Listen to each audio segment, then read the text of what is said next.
நாம் இப்போ நல்லதங்காள் கதையை பற்றி பார்க்க போகிறோம். 15ஆம் நூற்றாண்டில் நெஞ்சை உலுக்கிய ஒரு உண்மை சம்பவம்.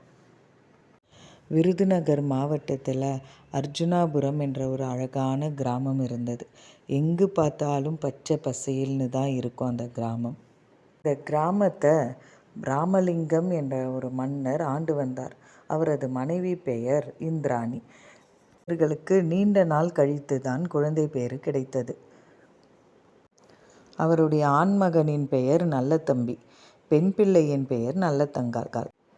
அவர்கள் மிகவும் நன்றாக வளர்ந்து வந்தார்கள். ராமலிங்க மன்னர் தனது முதுமை காலத்தை எண்ணி மிகவும் கவலையாக இருந்தார்.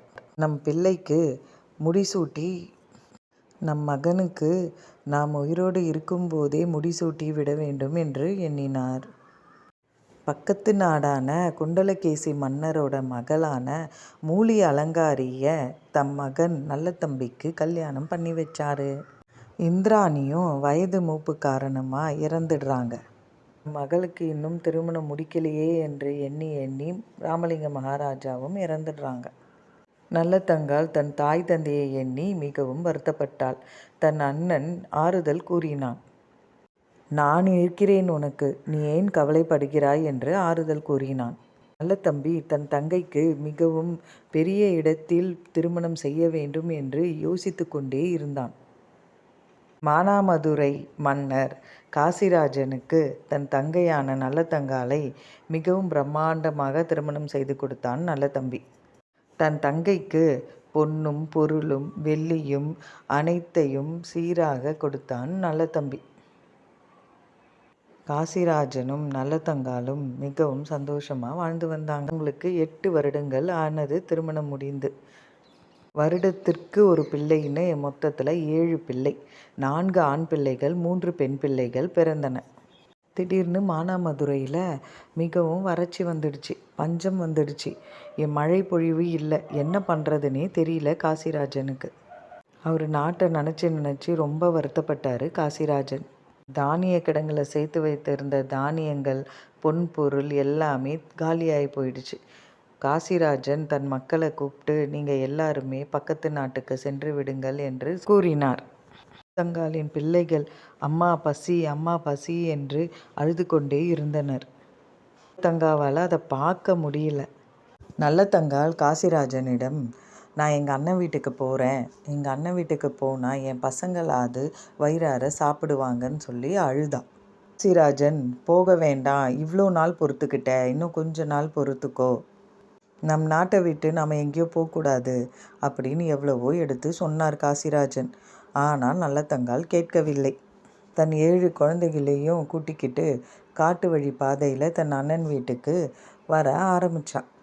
எதிர்பாராத விதமாக காட்டில் தன் அண்ணனை சந்திச்சான். அண்ணன் புலி வேட்டைக்கு வந்ததாக கூறினார். அப்போது, நீ ஏமா இப்படி இருக்க அப்படின்னு கேட்டதுக்கு நல்லதங்காள் நடந்ததை சொன்னான். முதல்ல அரண்மனைக்கு போ, முதல்ல போயிட்டு குழந்தைங்களுக்கு பசியாத்து, நான் பின்னாடியே வந்துடுறேன் அப்படின்னு சொல்கிறான் நல்லதம்பி. நீ இல்லாமல் எப்படின்னா நான் போகிறது அப்படின்னு நல்லதங்கா கேட்குறா. நீ போ, உங்கள் அண்ணி இருக்கிற அரண்மனையில் அவகிட்ட சொல்லு, அவள் குழந்தைங்களுக்கு உனக்கு எல்லாருக்கும் உணவு கொடுப்பா அப்படின்னு சொல்லி அனுப்புகிறான். அலங்காரி சந்தோஷமாக உட்காந்துட்டு இருக்கா அரண்மனையில். அலங்காரியோட தம்பி வேகமாக அரண்மனைக்குள்ளே ஓடி வரான். ஓடி வந்து மூலி அலங்காரி கிட்ட காட்டில் நடந்த விஷயங்களை எல்லாத்தையுமே சொல்லிட்டு இருக்கான். மூலி அலங்காரி தன் பணிப்பெண்களை எல்லாரையுமே வீட்டுக்கு அனுப்பிடுறா. பழங்கள், அரிசி எல்லாத்தையுமே பாதாள கிடங்குல ஒளிச்சு வச்சிடுறா. அரண்மனையோட வாயில சாத்திடுறா. நல்லதங்காள் அரண்மனைக்கு வந்து கதவை தட்டுறா. கதவு திறக்கப்படலை. அப்போ நல்லதங்காள் சிவபெருமான் கிட்ட கதவு திறக்கணும்னு சொல்லி வேண்டிக்கிறா. அதுவும் திறந்து எல்லாரும் உள்ளே போகிறாங்க. அப்போது நல்லதங்காள் மூலி அலங்காரி கிட்ட, அண்ணி, என் பசங்க பசியோடு இருக்காங்க, ஏதாவது உணவு இருந்தால் கொடுங்க அப்படின்னு சொல்லி கேட்குறா. அதுக்கு மூலி அலங்காரி, எனக்கே உடம்பு முடியலை, உங்கள் அண்ணன் புலி வேட்டைக்கு போயிருக்கிறதுனால எல்லாருமே விரதத்தில் இருக்கோம், நாங்கள் யாருமே உணவு சமைக்கலை அப்படின்னு சொல்லி சொல்கிறா. அண்ணி, கொஞ்சம் அரிசியாவது கொடுங்க, நானே என் பிள்ளைகளுக்கு சமைக்கிறேன் அப்படின்னு நல்லதங்கா கேட்குறா. அரிசிலாம் இல்லை, வேணும்னா கொஞ்சம் கேழ்வரகு தரேன், அதை வச்சு சமைச்சிக்கோ அப்படின்னு சொல்கிறா. ஒரு உடஞ்ச பாத்திரத்தில் கேழ்வரகு போட்டு கொடுக்குறா.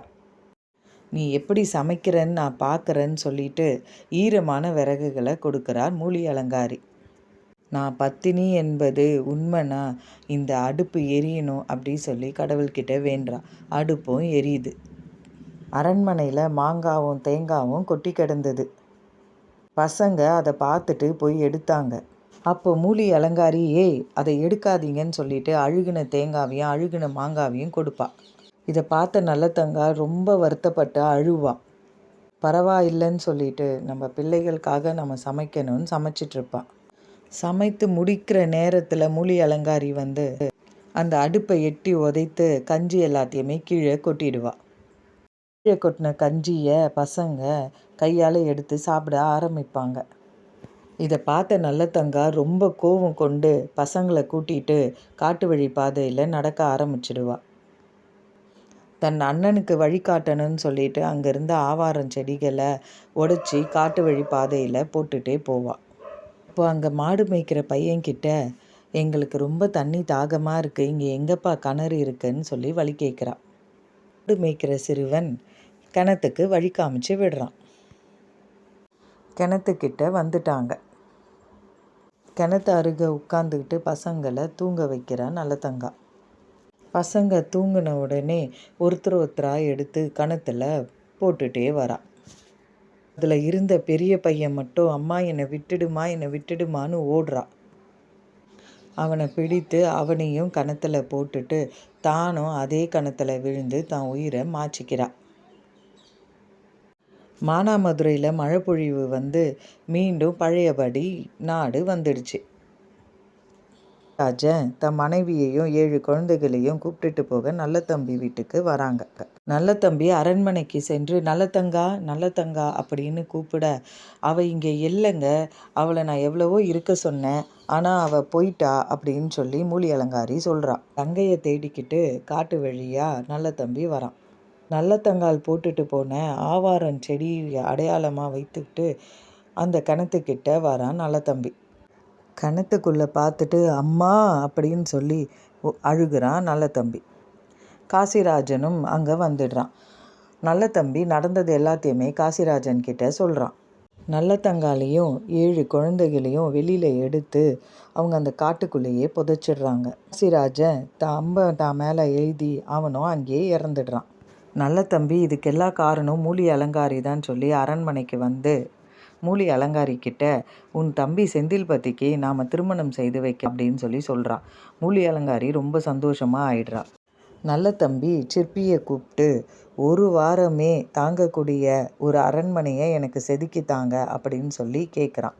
அரண்மனை கட்டி முடித்து திருமண ஏற்பாடோ பிரம்மாண்டமாக நடந்தது.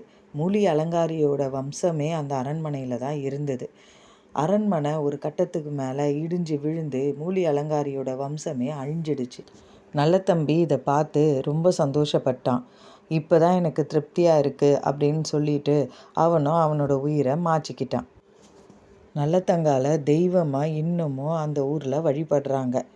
நாமளும் முடிஞ்சால் ஒரு வாட்டி அந்த ஊரில் போயிட்டு அந்த கோவிலை தரிசனம் பண்ணிட்டு வரலாம்.